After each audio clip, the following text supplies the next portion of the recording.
ಈ ವಿಡಿಯೋ ಯಾಕೆ ವೈರಲ್ ಆಗಿದೆ ಅಂತ ಹೇಳಿ ಗೊತ್ತಿಲ್ಲ. ನಾವು ಸಣ್ಣವರಿದ್ದಾಗ ಈ ಥರ ತಿಂದಿರ್ಬೋದು. ಹಾಗಾಗಿ ಇದು ಹೇಗೆ ಮಾಡೋದು ಅಂತ ಹೇಳಿ ನೋಡೋಣ. 2 ಲೇಸ್ ಬ್ರೆಡ್ ತೊಗೊಂಡು 2 ಕಡೆ ತುದಿ ಎಲ್ಲ ಕಟ್ ಮಾಡಿ ಇಟ್ಕೊಂಡಿದ್ದೀನಿ. ಇವಾಗ ತವಾಗ ಒಂದು ಸ್ಪೂನ್ ಅಷ್ಟು ಬೆಣ್ಣೆ ಹಾಕೋತಾ ಇದ್ದೀನಿ. ಹಾಕೊಂಡು ಇವನ್ನ 2 ಬ್ರೆಡ್ ಕಟ್ ಮಾಡಿ ಇಟ್ಕೊಂಡಿದ್ದೀವಲ್ಲ ಅದನ್ನು ಹಾಕಿ ಬೇಯಿಸ್ತಾ ಇದ್ದೀನಿ. ನೋಡಿ, ಅದು ಪೂರ್ತಿ ಬೆಣ್ಣೆ ಕರಗಾದ್ಮೇಲೆ 2 ಲೇಯರ್ ಕಟ್ ಮಾಡಿ ನೋಡಿ ಈ ಥರ ಇಟ್ಕೊಂಡು 2 ಸೈಡ್ ಬೇಯಿಸ್ಕೋಬೇಕು. ಸ್ವಲ್ಪ ಆಗ ಕಂದು ಬಣ್ಣಕ್ಕೆ ಬರಲಿ ತನಕ ಬೇಯಿಸ್ಕೊತಾ ಇದ್ದೀನಿ.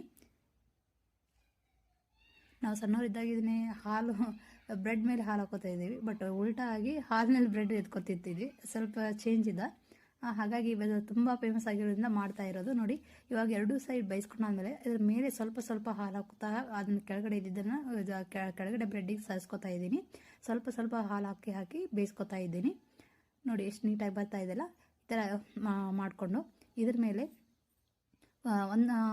ಒಂದು ಸ್ಪೂನಷ್ಟು ಜೇನುತುಪ್ಪ ಹಾಕೋತಾ ಇದ್ದೀನಿ.